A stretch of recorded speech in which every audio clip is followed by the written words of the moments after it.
what motivates you to stay alive? Can only people over 40 answer this? I'm 40 years old and I've had seizures. I was diagnosed with epilepsy 8 months ago, and I've had 20 seizures in those 8 months.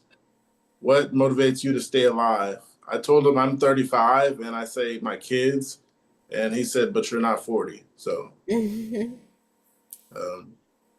I'm 42. I'm 64. What motivates you to stay alive with epilepsy is what he's saying. My kids. My kids. It's the fire. My husband. It's the fire keeping family, friends. Yeah, most of those have gone by the wayside or passed away for me. But it's like I wrote in the post. Was it yesterday? Was yesterday Mother's Day? Yeah. Sunday. Yes. When I said those Day of us Sunday. with Yes. epilepsy are fighters. Yeah. And I just want to show something. This is like I got this like almost a decade ago. But I don't know if anybody can see it. It's kind of purple ribbon. Let me get you. What does it say? There we go. Yeah, I see it. There we go. It's got epilepsy. It's got fighters on it. My friend had she's the RN. She had Hodgkin's lymphoma, so I put that for her on it. Yeah. I got a tattoo of a phoenix because I feel like as unfortunate it is to become an epileptic, it's my rebirth and it's who I am now. And that's it. I love the phoenix. And what keeps me going is I'm a father and I know what normal life was like. And to a degree, I'm pretty fortunate. I'm pretty fortunate, that I'm in a semi-controlled state with my epilepsy. But I think what makes me fight is that the more I try to improve my life, to try to get back to some semblance of normalcy, and I feel like the more that I fight, that I'll eventually get there, where everything will be completely controlled and I can go back to the way things were as best as I possibly can. Yeah, I'm 35. That's a great way of looking at it. I just say my kids because I'm 35, so I was out of the question. I couldn't even answer. So. Oh yeah. Yeah, with epilepsy, I feel like even in your 30s, this is midlife. That's how I look at it. Yeah. He's new to 40. Oh, he said this was 4 years ago, and he said he just turned 40, and he got diagnosed with epilepsy 8 months ago. So. Yeah. Yeah, it was. I got diagnosed when I was 14. Is it hard? Like, how hard was it on you guys when you found out?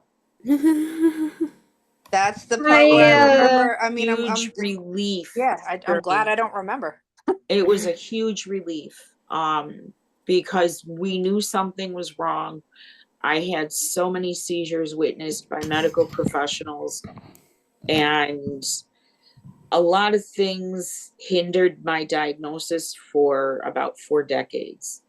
And, I was so relieved, but it took me a couple of months after the catastrophic seizure that led to that diagnosis.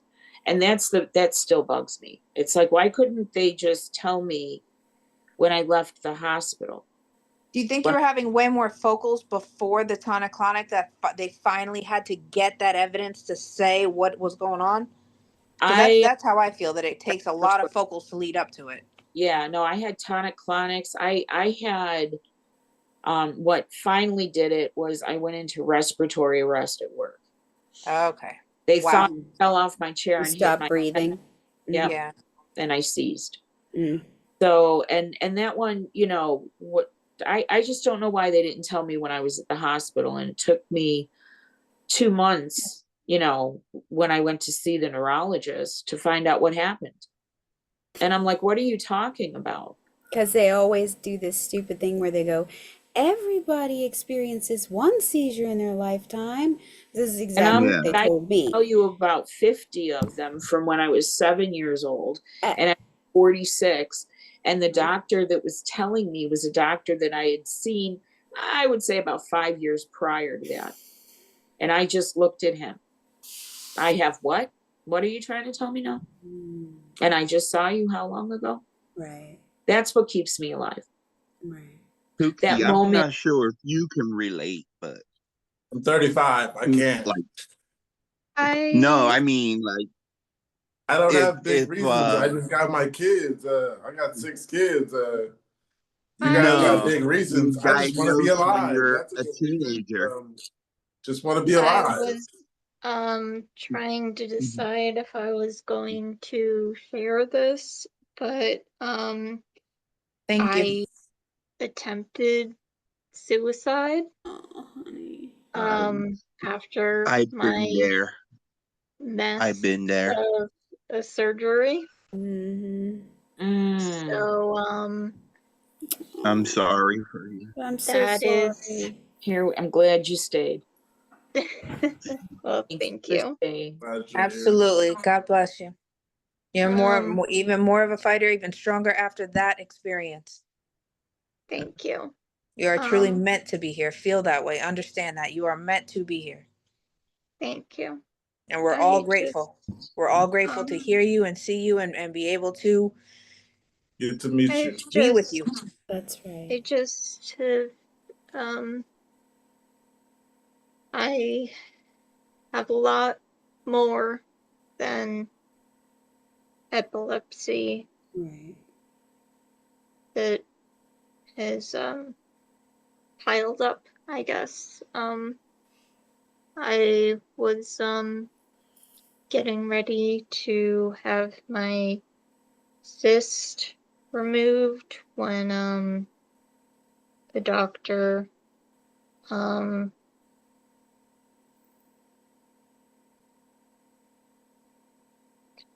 discovered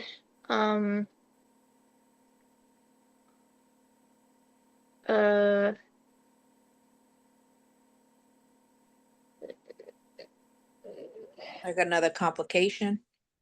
no, I'm trying to figure out what they called it The before. thyroid? They knew for sure. The thyroid Something cancer in thing? my thyroid. Okay. They weren't sure if they needed to remove it.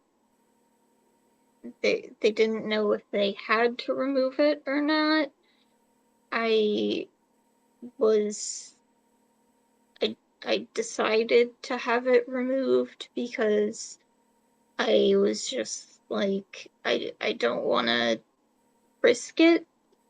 So I had my thyroid removed. They tested it. It turns out it was, in fact, cancer. Right. So I had cancer. Then I had the surgery, which went poorly. So I'm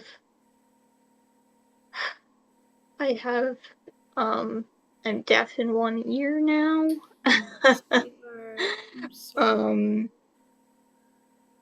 I'm trying to remember. I have to take memory is bad, so I have to stop and try to remember what else is wrong.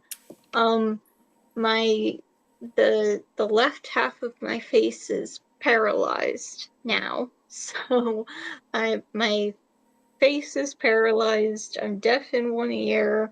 I had cancer. I am struggling to learn to walk again because I was in the hospital for so long. It's just, there's so many things that I'm struggling with. Mm-hmm. And it's just I know. exhausting. Yeah, it is. Absolutely. We got you. We got you. You are amazing. Yes. All of this, and you are here. And Right. I know this is that morbid topic, but we all have to deal with it when we take anticonvulsants, that one of the side effects is suicidality. And unless we can confront that as a side effect, and that how things like all of that, that Reese is talking about, all of those things in our life that can really pull us down, it can pull us right into that pit because we're already there with the side effect. Yep. And been there, done that, thinking it was the only way out. But And each medicine, it has that side effect. yeah, I just call it my evil within. You know, I can't do anything about it other than give it space, because my attempt wasn't really an attempt. I forgot that I had taken my Klonopin. I was made homeless by my sister, who claimed to be a caregiver. You know, the story. So I was in Baltimore having seizures in a hotel room, and I woke up at MedStar East when they were pulling the tubes out, because I didn't know that I was overdosing myself with my medication. Because every time I came out of a focal seizure, I was taking another Klonopin, because I'm like, oh my God, I'm clustering. And the next thing I knew, I had overdosed on my Klonopin. And I had also, my level for the Vimpat was about 4 times higher than it should have been. So I just kept taking my medication. And I can't deny that there was another attempt, you know, that wasn't the one and only. So I had to confront that. And it was the only way I could deal with it, Reese, was to say, okay, I recognize you. You know what I mean? It's like, I get it. And yeah, it's a door that seems like a way out, but it never really opens. You're just stuck there anyway. And I just, you know, having recovered from that and survived the attempt, I'm still ashamed. I'm not gonna lie. I'm more angry at myself that I did that to myself, but I had to see and look and really look at what put me there. And you know, the more I try and the harder I work on it, I can see that it was others. It was other people and how they were making me feel about myself. You know, and now, and I can say for you, Reese, we can all say this. Wow. Yeah. Girl, you are here. You're Just the awesome. fact that you are here. Yes. Superhero. We love you because you're here. Exactly. That's all you need. But And I your get it. partner would be devastated if anything happened to you. Your wife loves you. It's Exactly. But she's you gone know- through all this to get you home and take care of you. She would be absolutely devastated, honey. I know that it feels like there isn't ever going to be happiness or hope or light sometimes, but you have to think about the people you're going to leave behind too. Yes. But wow, that you're here, all of this stuff. Yeah. Wow. You've already overcome so much. Don't give up. Exactly. It's too Yeah. late. You can't But you do know that. what? You got somebody to lean on. Been there. I tried For that. me, I keep thinking about my daughter, and it's just like, I gotta be here for her. Right. Yeah. And Yeah. Reese, we would all be absolutely devastated if anything happened to you. So you have to keep fighting, okay? Exactly. You too, Anne. Yeah. And it's like, I don't want you to think that nobody would find out. You know what I mean? It's like we get that in our heads. It's like nobody would care. Oh, Yeah. Far from the truth. yeah, no, they care. Still. But you know, I had to They're show annoyed with you all the time. They still Yeah. care. that was when my therapist asked me, you know, now that it's been several years, you know, she asked me a couple months ago, what's my takeaway? And I said, you know, I finally realized that my attempt was because I wasn't showing up for myself. I was waiting for everybody else to help me, but I wasn't showing up for myself because I gave up. You know, I gave up on myself.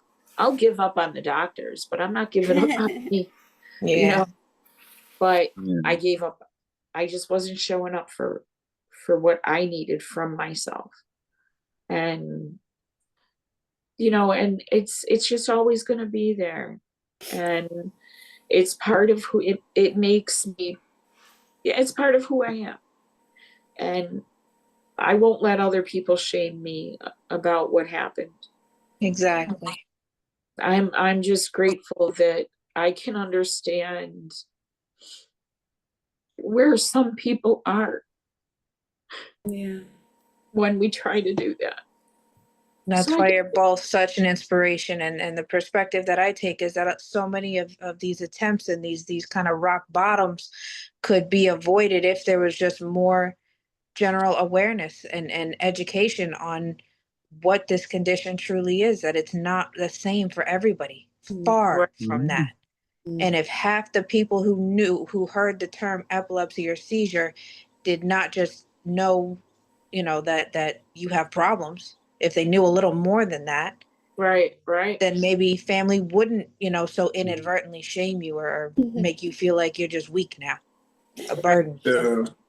I hate when it's like when you have a seizure and then they just think you're just okay afterwards. Like everybody goes about their life. No one asks you, are you okay? Moments later, it's just like, oh, he's out of it. All right, everybody just go back to what they were doing. Right. Yeah. It's like from the outside looking in, they only see the physical part, you know? Yeah. That's why I want there to be more awareness. Like people you need to know, like mental. I might need a little help afterwards that I might not be able to ask for. Right. But yeah. Right. It's I know. like they might not know you're tired of dealing with it, or, you know. And that a cup of tea might not fix it, you know.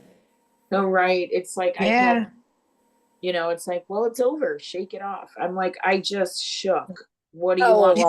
I was already shaking. It didn't. Oh wow. Yeah, it's like come check on me, something. Yeah, my son. I'm still in the room by myself.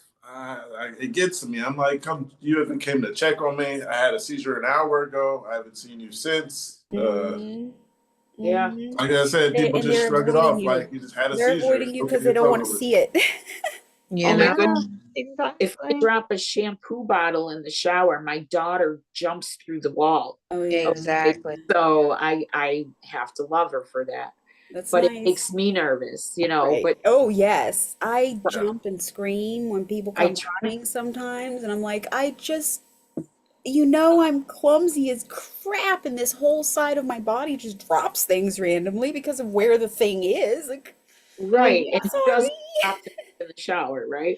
But if so, I'm not the worst ones are always in the bathroom. Yeah, but I won't sound like a bar of soap. Yeah. Yeah, that's true. Right. That's true. My wife gets terrified if I drop anything in the shower because for some reason the shower is a place where I have a lot of seizures. So that's why that's what I mean. That's why it sticks with me, because I don't think you're the only one. It's a traumatizing place. My mind my therapist said it. Catastrophic. Yeah. Yep. Already. What's that mean? Like freezes up or something? Well, you're already you start thinking the worst things already. Oh. Yeah. It's like I won't even take a shower unless somebody's home. My wife won't let me shower unless she's on the way home. So if I fall, she will be Yeah. And even that is, Yeah. we worked that out recently. For a while, she wouldn't let me shower unless she was home. Yeah. My Yeah. husband had to Yeah. sit outside of the bathroom with the bathroom door open, and I had to sing the whole time Yes. until Wow. we got a good shower seat. And even then, if I was acting funny, he would make me sing. And if it hadn't been for the fact that I had a job at a poultry plant where they used to come on the other side of the line, people would show up and give me an artist or a song, and I could Uh, be able to sing like at least a verse and a chorus. oh yeah, we speak it there too. I think I would have been screwed Wow. if it hadn't been for I'm that stupid not job. allowed to close the bathroom door. Yeah, it And was a I'm long Yeah. time before I I'm could. just Yeah. Actually, starting. in our other one, I couldn't close the bathroom door at all because the shower door was like, if you close the Was bathroom it a door, the glass shower door door? would open and Mhm. it'd be directly against it, and it's all glass. And so if I fell out of the shower, I would block both Block the the door. glass door Yeah. and the other door, and he'd Yes. have to break the The glass door to even get. Yeah, it The would have been best terrible. thing, That's So yeah, the I best but at tried least to thing. got a hurry shower out seat. with the how glass door once. this I'm like, place is. I'm afraid It's of too going through the small. glass. I'm Yep. You terrified of know. doors. Oh my God. Yeah. I want all of mine to open out of the room. Right. Yeah. Because I've had seizures where near a door, Mhm. and I A remember, little half bath. yeah, well, Yeah. in my bedroom, Yes. I was in my bedroom and Okay. it must have been, I reached for the doorknob and had a seizure right there in front of the door, and nobody could get to me Yeah. until they had to bust out my bedroom window.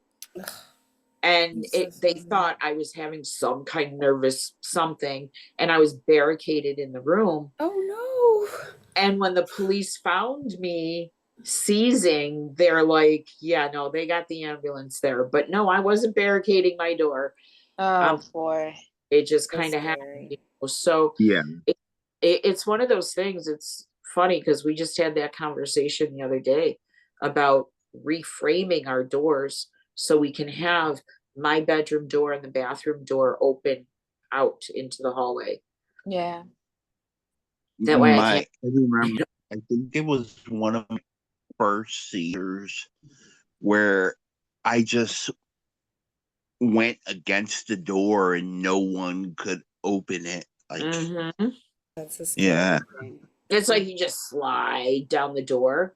And that was Yeah. the thing I remembered. It's like I remember reaching for the doorknob and just I melting. don't remember it at all. I Oh, think Just, the last thing I remembered was like starting to wash my hands, and then I was blocking the door, but I definitely hit the sink on the way down because ouch. then they just started like analyzing. They started pulling some like 2020 forensic files looking thing of like, okay, well, if you hit here and you have a scratch here, the door handle could have done this, and they were just like, okay. I was thinking, okay, enough crime shows. I'm not I'm gonna hold off on that for a while. Yeah, I'm done. Yeah, Oh my. After the fact, I don't need the details.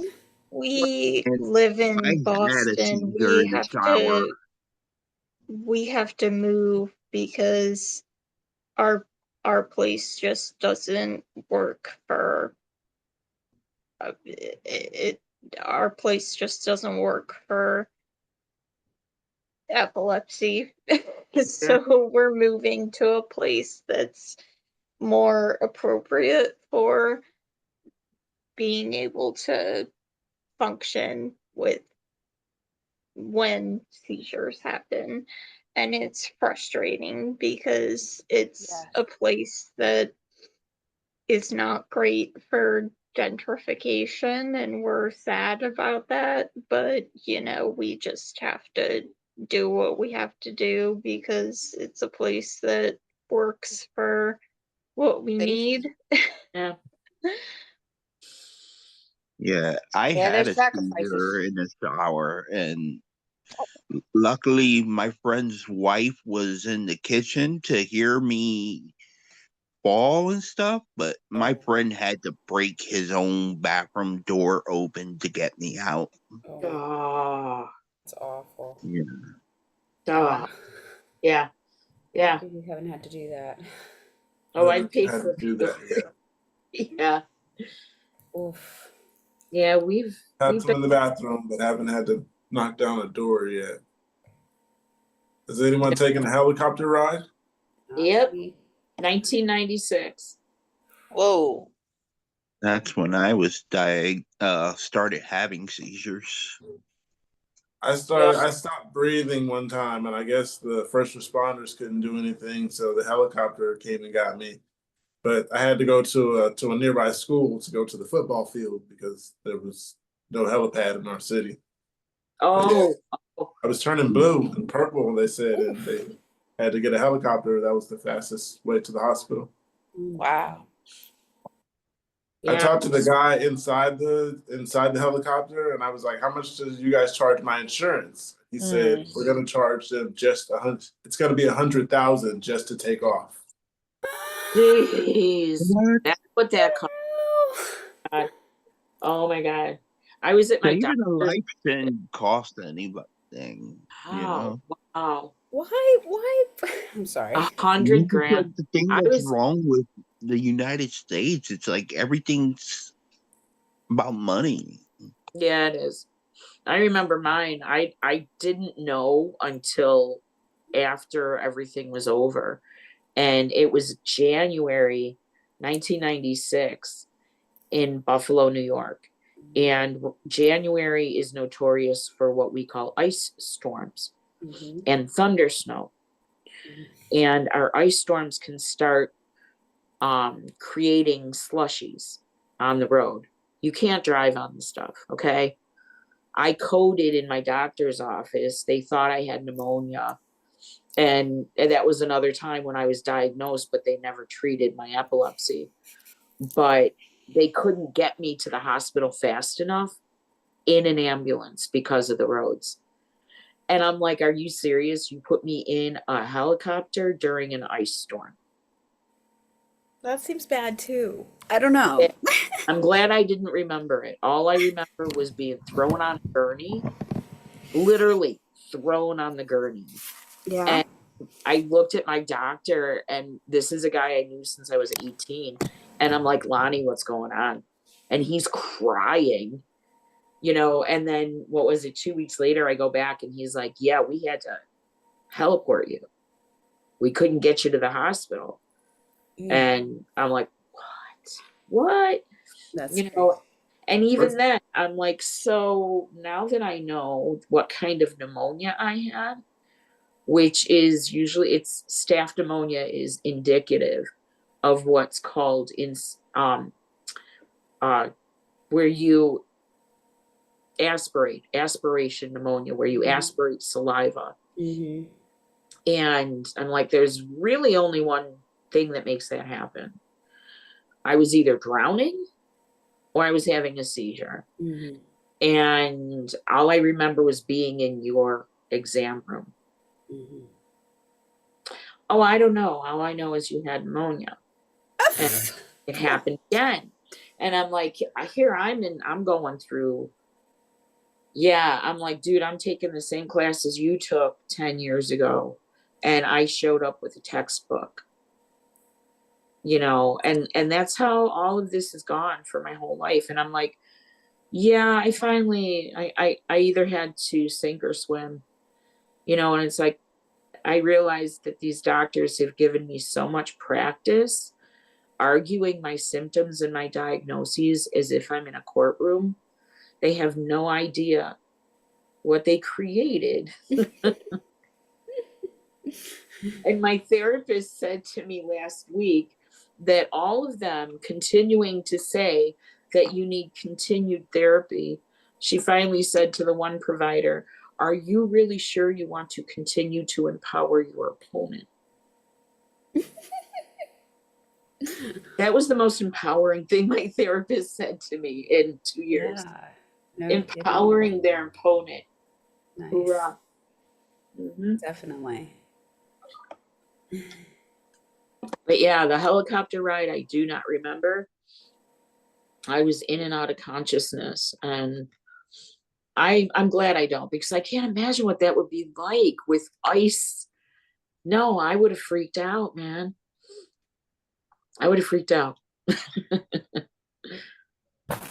Yeah, all I remember is like landing. I think we were close. We were close to getting close to the hospital because I actually remember landing. But I remember asking him, "How much is this going to cost?" And they laughed and they were like, "We're going to charge you insurance." And he was like, "We're just going to charge him 100,000 just to take off, but otherwise, I don't know about the." He didn't say anything about the ride back, but for sure, 100,000. Oh, bye, Reese. Bye, Reese. Oh, I was just saying to the person who Oh, okay. was leaving. You're talking to iPhone. Yeah. Yeah, it's slow. So I got something here. Go ahead. Sorry. Oh, I it's fine. guess No, you're I fine, sweetheart. Don't worry. didn't do it right. We're all good, right? So I got something that says my girlfriend didn't bring enough of my Kepra on vacation, and I want to go back, but she does not. He says, I have 1 day of medication left, and we have 4 days of vacation left. We're in Japan, and I asked her, could I fly back today? So I didn't ruin her trip. I asked, could I fly back on my own? And she told me no. I told her I would be 3 days late on my medication, and she said she's sorry that she did it, but she doesn't suggest him leaving alone because he could have a seizure anywhere between Japan and home alone. Plane rides. But guaranteed a seizure if he doesn't have his medication. Right. Yeah. Get that internationally. You're screwed if you don't. You're screwed if you do. The best thing for him to do would be to contact his neurologist. Yeah. He's in Japan. Yeah, it's just like I know, what do you I know. do? Oh, I know. I don't know what to do about that. There- Sounds awful. And to be quite honest, Japan doesn't want the emergency either. International laws for certain medical conditions are always considered, and though he'll probably find more compassion in Japan than he would here in the States, but Yeah. definitely the neurologist could recommend what's called a bridge prescription. I'm not sure how that works. That's what the pharmacist has done for me in the past when she couldn't get a hold of a doctor or a nurse or Right. anybody. Is But she'll give over me a internet, bridge no. where it's just I have to pay for it out of pocket and Right. 4 days worth or Oh yeah, whatever which would number. probably cost him $3 over there. But And thank God Yeah, it's no, I mean Keppra. it It's was not one never of those. very expensive. Usually it Right. was It's not one a of those cheap like drug. Schedule 4s or whatever. Those narcotic considered ones. Yeah, it Well, does even- depend on the med, of course. yeah, if they have He's above his name. It says 1,000 milligrams of Keppra and 200 milligrams of Lamictal. So yeah, if he neither misses are those 1,000 milligrams of Keppra and the 200 of Lamictal, that's a lot Yeah. to miss. that is a lot to miss. That's why I'm saying 3 days just though. can't wait. 3 And days. it might take Yeah. wow. My epileptologist did say flying is kind of it's a gamble. If you have Yeah, no but control. being without medication Yeah, I is know. worse. So I'm That saying, would like, guarantee. if you're gonna wait 3 days and then fly, that's really a gamble That's because you're not flying gonna- without the medication. That doesn't seem good, right? Oh. Yeah. Are we all Always. agreed? I don't know what to Like- tell you to do, but I'm working on it. I mean, it's late now, but always like know your prescription cycle.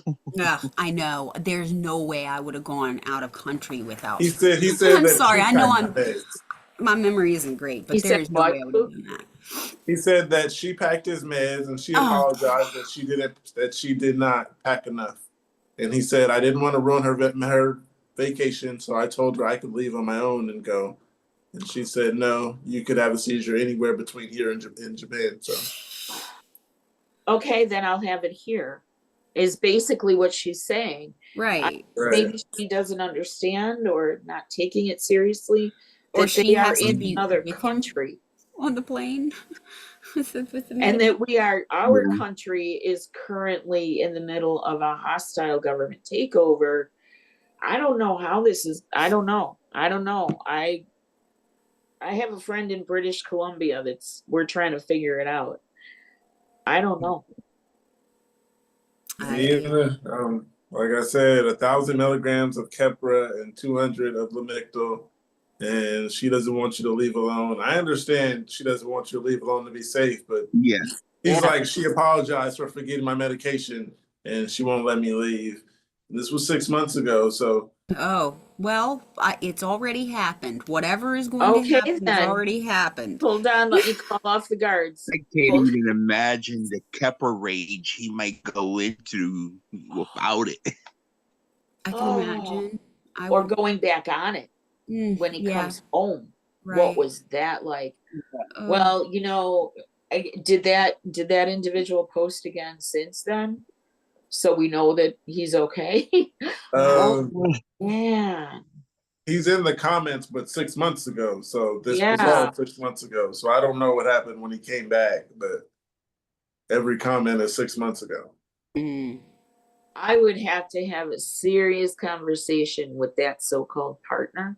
Yeah. I'm talking serious. Exactly. We gotta have some safety issues, you know. That's priorities on that one. Expensive. It's expensive vacation. Very expensive. Probably to like cancel your round trip and say I'm going to take one today. That's probably a lot more too. I was thinking maybe like go 1 day without it and then like skip doses and really skip one dose and maybe that you won't get that far, but no, that would definitely make a mess of things. But trying to think what I would do in that situation, but it is very probably difficult. Try to find a clinic or something. I would think communication is key in that one. You know, call the 24/7 first and find out what they would recommend. Always pack your own see if medication. There's something similar, you know, Epilepsy Foundation. They've got to be international. You know who you got to call? Not Ghostbusters. Right? No, definitely not. I didn't want to say it, but that's what's in my head. Definitely not Ghostbusters. In a situation like that, you need to reach out to the World Health Organization. That's what it is. That's what it is. The And international I'm like, version you gotta of be yes. kidding me. I was like, You just call there was Walgreens something, but I forgot. Damn. Yes, that would have been tough. And now there's no other follow up after 6 months. Oh, okay. Prayers is all we can do now. Sending it out there. God bless. Yeah. Just hope you're okay. And yeah, we hope you're all right. Absolutely. I don't walk out my door with at least my gummies, you know, and if not my Nazilium, I at least have my gummies. Yeah. That Nasalam's easy enough to carry in a pocket. Right. Oh yeah, but then I need a rescue. wheelchair. I have some of those, but never used them.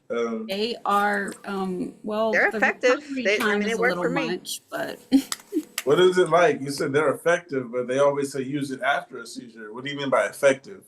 Well, mine's been during clusters. Mine's been during clusters. If it lasts longer than, you know, if one event lasts longer than 3 minutes, or if there's more than 2 events within 5 minutes, that's when, you know, that's kind of the bullet points on when my family would administer it for me. Yeah. Or like put you to sleep? CBD. Oh yeah. No, apparently it just stops the convulsing. And, you know, obviously then I'm wiped out after, because those are like the most draining ones. The clusters for me. Yeah. But you know, I try not to go to sleep within 2 hours, just so everybody's kind of at ease that, you know, I'm not totally brain dead. Yeah, right. I can't help it. There's always a little stigma to. If it's the point of giving me the nasal spray, that's it. That's it. Yeah. There's no way I can stay up and like function like a human being. I'm sorry. Yeah. That's the thing. I don't think they expect me to function. I think they just expect me to be able to do this or like blink, or my daughter will say, you know, A, B, and I'm supposed to say C. And yeah. We kind of have our own system of like, just make sure mom's okay. Ouch. My rescue medicine is also clonazepam. Oh, but it's the dissolving one. Yeah. Right. Klonopin is a good one. That knocks me out. But Yeah, Onfi isn't doing much for me. and it stops But it I right know away. Zillium, man, our doctor told us, and I'm still laughing. Told my daughter to wait until I was unresponsive for 5 minutes What? for the first spray, and then another 5 minutes for the second. And I looked at him and I looked at her right in his exam room, and I'm like, you'll only need one, because if that two doesn't work, subsequent doses. What's the max dose on that? it doesn't matter. Yeah, like Because my I've already gone 5 minutes into an intractable seizure. Mhm. That first dose will not work, and you won't need the second one. You will need an intubation kit and a bag. Oh. Yeah. And, and he's looking at me like, well, how do you know that? That's Because why it's my body. that's why I've been spending hours upon hours I'm like, highlighting these past medical history, and I may as well go in like paper airplanes, because that's how they use that information. you And gotta give me another benzo if my seizure doesn't stop.